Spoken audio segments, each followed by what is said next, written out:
Hannah knew that keeping the blue ribbon was a sin. It was too bright, too worldly, and worst of all, it had come from him. As the heavy wooden door of the farmhouse creaked open, she shoved the ribbon deep into her apron pocket, her heart hammering against her ribs like a trapped bird. Her father's heavy boots thudded on the floorboards. If the bishop knew she had met Caleb by the creek again, it wouldn't just be a scolding, it would be the silence. But as she touched the silk through the fabric of her dress, she knew she couldn't throw it away. The morning mist still clung to the low valleys of Lancaster County when Hannah Stoltzfus rose from her bed. It was 4 a.m, the hour when the world belonged only to the crickets and the fading stars. The air in the farmhouse was cool and smelled faintly of the wood smoke from the night before. Hannah moved with the practiced quiet of a girl who knew every creak in the floorboards. She lit the kerosene lamp, the glass chimney cold against her fingers, and watched the small orange flame flicker to life, pushing back the shadows of the room. Downstairs, the house was already breathing. The rhythmic thumping of her mother Mungim, kneading sourdough bread on the large wooden table, echoed softly. It was a comforting sound, the heartbeat of the home. Hannah adjusted her white prayer cap, pinning it securely over her hair, ensuring not a single strand escaped. Vanity was a trap, the preachers said, a distraction from Gata. But as she caught her reflection in the darkened window pane, she didn't look for beauty. She looked for strength. Today was market day. The buggy ride into town was always a time of silent reflection. Hannah sat in the back, watching the endless rows of corn flicker by, green and tall, swaying in the humid Pennsylvania breeze. Her father, Abram, held the reins. He was a man of few words, his back straight as a fence post, his beard graying at the edges. He guided the horse, a sturdy draft named Betsy, with gentle clicks of his tongue. The rhythmic clop-clop-clop of hooves on the asphalt was hypnotic. At the market, the world became loud. Englishers with their bright clothes and flashing cameras moved through the stalls, buying shoe-fly pies and jars of pickled beets. Hannah stood behind the quilt stand, her fingers tracing the intricate stitching of a log cabin pattern she had spent all winter sewing. 600 stitches per square inch. Her grandmother had taught her perfection was an offering to the Lord. That was when she saw him. Caleb Miller. Caleb was Amish, but he carried himself differently. His straw hat was tipped slightly back, revealing a tan that spoke of long hours in the sun, but not just on the farm. Rumors swirled around Caleb like dust in a windstorm. They said he had bought a radio. They said he went to the cinema in the city during his Rumspringer. They said he might not join the church. He was unloading crates of heavy apples from a wagon near the Stoltzfus stand. A crate slipped. Red apples tumbled across the dusty ground, rolling toward Hannah's feet. Without thinking, she knelt to help him gather them. Their hands brushed against the rough skin of a wine-sap apple. The touch was electric, a sudden spark in the humid air. Hannah looked up, startled. Caleb was looking right at her. His eyes were not stern like her father's, nor weary like the bishop's de Werrikin. And they were searching. "Donka, Hannah," he whispered. He knew her name. "You are welcome, Caleb," she replied, her voice barely a breath. She placed the apple in his crate. "The stitching on that quilt," he said, nodding toward her stand, ignoring the chaos of the market around them. "It looks like the fields from up on the ridge. Orderly, beautiful." Hannah felt a flush rise to her cheeks that had nothing to do with the summer heat.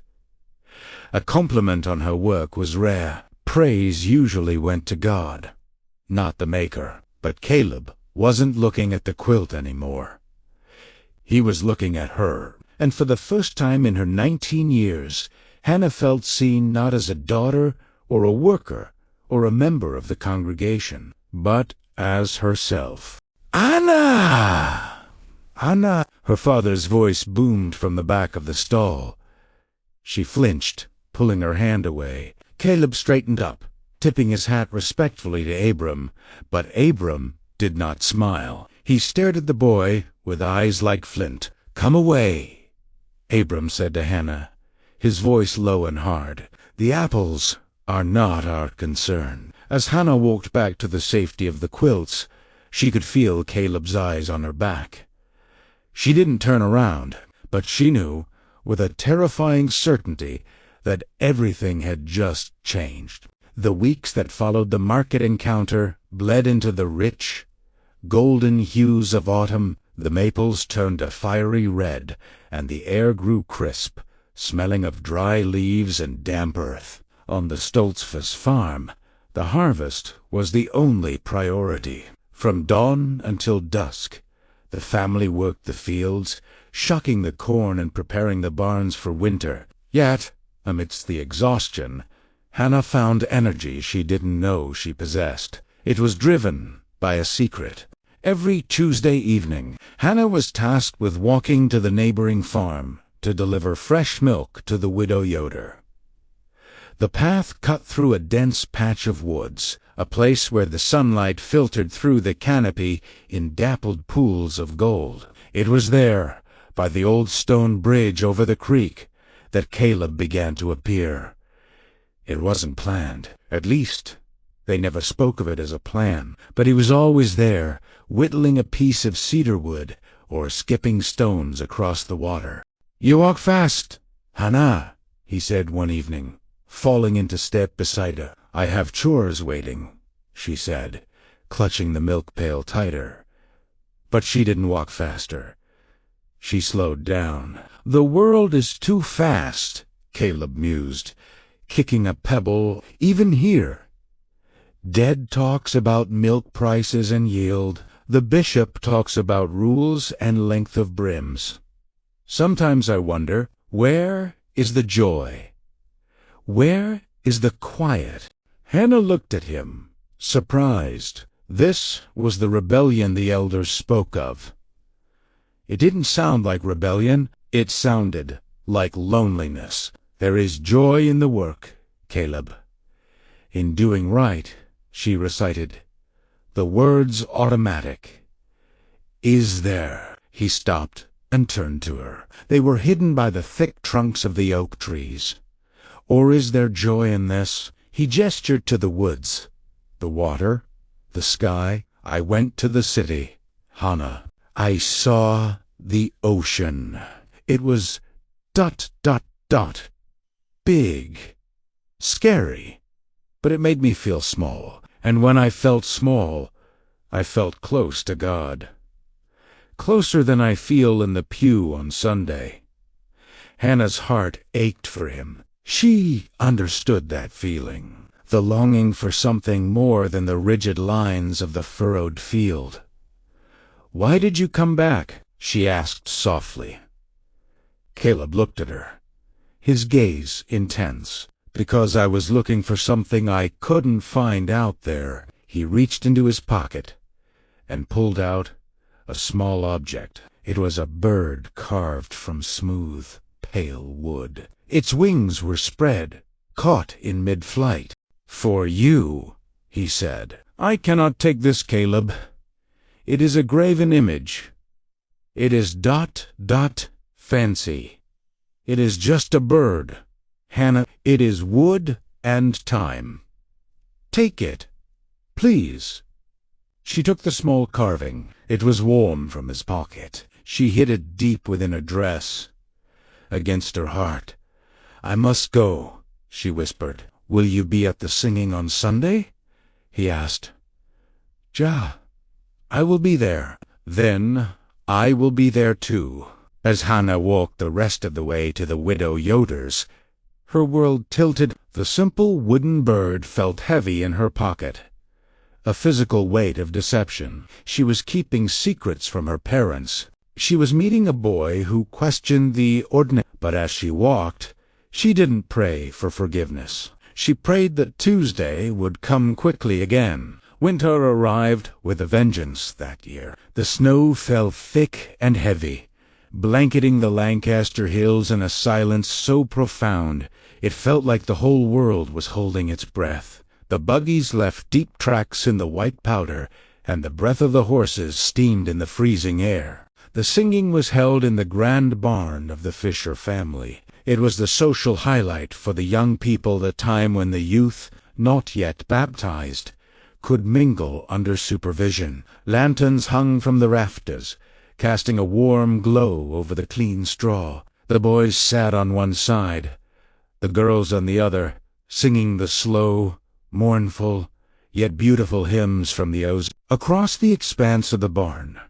Hannah met Caleb's eyes. He was sitting on a hay bale, looking uncomfortable in his Sunday best. When the singing ended and the social hour began, he made his way to her. They stood near the back, where the shadows were deeper. "My uncle in Ohio wrote to me," Caleb said, his voice low. "There are jobs there. Construction, good money, and ...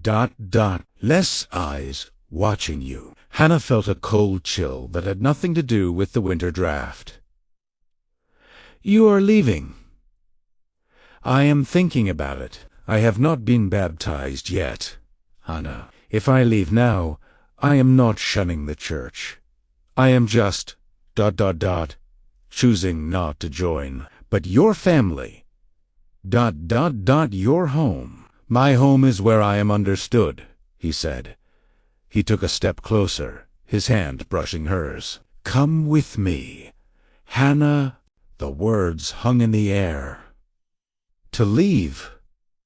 To become English. To ride in cars wear buttons instead of pins. To never see her mother or father again. "Caleb, Hannah." The sharp voice of her father cut through the barn. Abram Stoltzfus stood at the entrance of the barn. He had come early to collect her. His face was a mask of thunder. He marched over, grabbing Hannah by the elbow. He looked at Caleb with pure disdain. "You stay away from my daughter, Miller. You with your questions and your city ways. You are poison to this community." "I care for her, Abram," Caleb said, standing his ground, though his voice shook slightly. "You care for nothing but yourself," Abram spat. He pulled Hannah toward the door. The drive home was silent and terrifying. When they reached the farmhouse, Abram turned on her. "Give it to me," he demanded. "What? Dead?" Hannah trembled. "I saw you holding it. In the barn. The trinket." Hannah's hand went to her pocket. She pulled out the small wooden bird. Her father took it, looked at the delicate carving, and walked over to the wood stove. He opened the iron door and tossed the bird into the flames. "No!" Hannah cried out, but her mother held her back. "It is for your own good."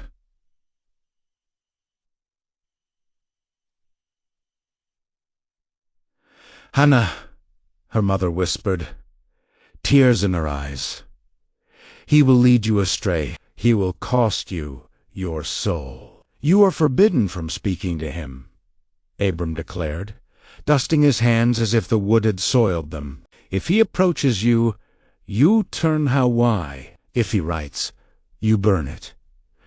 You are to be baptized in the spring. You will focus on your catechism, not on a boy who chases the wind." Hannah watched the firelight dance behind the grate.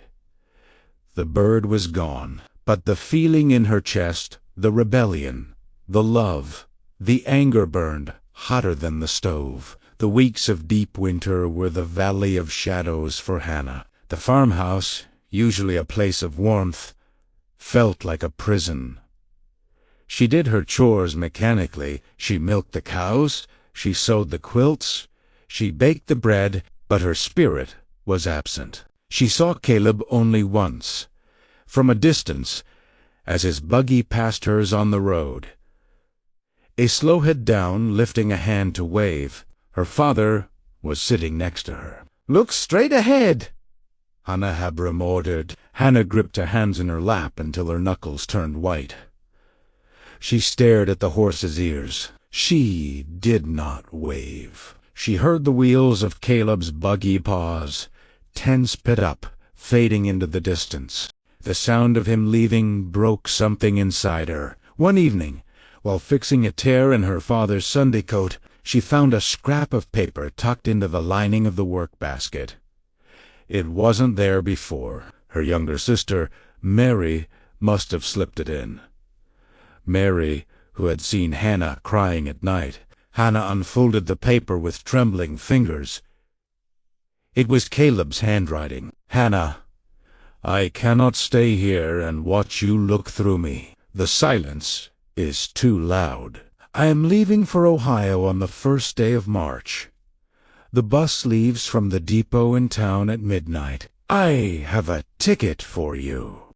I will wait until the doors close. If you are not there, I will go alone. But I will carry you in my heart forever. March Unosinda." That was tonight. Hannah looked at the clock on the mantel. It was 10 p.m. The house was asleep. The wind howled outside, rattling the window panes. This was the choice every Amish story warned about, and every heart feared. To stay meant safety, family, and the life she had always known. It meant God's favor.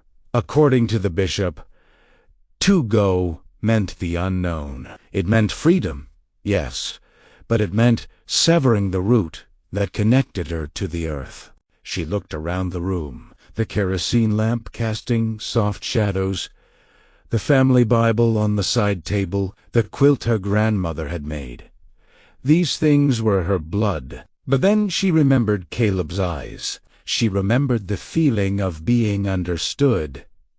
Was God only in the rules, or was God in the connection between two souls? Hannah stood up. She went to her room and packed a small satchel. She put on her heaviest shawl and her bonnet. She wrote no letter. There were no words to explain this. She crept down the stairs. The fourth step creaked. She froze. Silence. She reached the back door. Her hand hovered over the latch. The cold air hit her like a physical blow as she stepped onto the porch. The snow was deep. It would be a 5-mile walk to town. She began to trudge through the drifts, the wind biting at her exposed cheeks. Every step was a battle. Turn back, her mind screamed. Think of Mungem. Think of the shame. Keep going, her heart whispered. Think of Caleb. Think of the life that could be. She reached the edge of the property, where the lane met the main road. And there she stopped. She looked back at the farmhouse. A single light had flickered on in the upstairs window. Her parents' room. Her father was awake. Maybe he was praying. Maybe he was worrying about the livestock in the cold. Despite his sternness, despite the fire that burned the wooden bird, he was the man who had carried her when she broke her leg as a child. He was the man who taught her to read the sky. If she left, she broke him. If she left, she broke the circle. Hannah fell to her knees in the snow, sobbing. The tears froze on her face. She loved Caleb. She loved him with a fierceness that frightened her. But she realized, in that freezing dark, that she could not build a life of happiness on a foundation of devastation. She could not run away from her faith to find love. Love had to exist within it, or it wasn't the right love. But she couldn't let him go, thinking she didn't care. She stood up. She didn't walk to town. She ran to the Miller farm. A mile down the road, she found Caleb in his barn. hitching his horse to a small wagon to take him to the bus depot. He looked up, his face pale, his eyes wide when he saw her. "Hannah, you came!" He dropped the harness and ran to her, pulling her into his arms. "I knew it. I knew you would come." Hannah clung to him, breathing in the scent of hay and cold wool. Then she pulled back. "I came," she said, her voice shaking but clear. "But I cannot go with you, Caleb." Caleb's face fell, confusion washing over him. "What? Then why?" "Because I had to tell you," Hannah said, taking his gloved hands in hers. "I love you, Caleb. I love you enough to run through the snow in the middle of the night, but I love you too much to let you run away for the wrong reasons." "I'm not running away," Caleb argued, though his eyes darted away. "I'm seeking a life." "You are running because you are angry," Hannah said gently. "You are angry at the rules, at my father, at the bishop." "But Caleb, is the city really where your God is? Is the noise where you find peace? You told me you found God when you felt small. You can be small here. You can be free here. But you have to choose it. Not just follow it because you have to, but choose Italiana." "They will never accept me," Caleb whispered. "I have too many questions." "Then we will find the answers together," Hannah said. "If you leave alone. If you stay, if you truly try, I will be here. I will wait. Even if it takes years, even if I have to stand up to my father every day, I will be your anchor, Caleb, if you will be my storm." Caleb looked at her. He looked at the bus ticket sticking out of his pocket. He looked at the barn, the sturdy beams that his grandfather had raised. He looked at Hannah, her face red with cold, her eyes burning with a faith that was stronger than any rule book. Slowly, Caleb reached into his pocket. He took out the bus ticket. He looked at it for a long moment. Then he let it drop into the straw. "It will be hard," he said. "Your father, ... is a hard man," Hannah finished. "But he respects hard work, and he respects truth. Prove him wrong, Caleb. Not by leaving, but by staying and being a better man than he expects." Caleb let out a breath he seemed to have been holding for years. He pulled Hannah close again, resting his forehead against hers. "Okay," he whispered. "Okay." The screen fades from the snowy night to a bright, vibrant summer day. 3 years later, the camera pans over a field of tall, green tobacco plants. A buggy moves down the lane, but this time it is not moving away. It is coming home. We see a farmhouse, slightly different than the Stoltzfus home, but just as sturdy. On the porch a quilt is airing out a beautiful design of interlocking rings, symbolizing marriage. Hannah stands on the porch, holding a baby on her hip. She looks older, more settled. The bonnet frames a face that is content. A figure walks up from the fields. It is Caleb. He has a beard now, the sign of a married Amish man. He looks tired, his shirt stained with sweat, but his eyes are clear. He walks up the steps and takes the baby from Hannah's arms, kissing the child's forehead. He looks at Hannah. There is a silent communication between them, a memory of a snowy night, of a wooden bird, of a choice made. "The corn is looking good," Caleb says softly. "Ja," Hannah replies, smoothing his collar. "It is a good harvest." They sit on the porch, swing together. The squeak of the chains is the only sound. Caleb reaches into his pocket and pulls out a small object. He hands it to the baby. It is a wooden bird, Not the same one, but a new one. Better carved, stronger. For him, Anna. Isaac. For us, Caleb smiles. The camera pulls back, showing the two of them on the porch, surrounded by the green fields, the whitewashing on the line, and the endless, peaceful sky. They didn't choose the easy path. They chose the narrow one.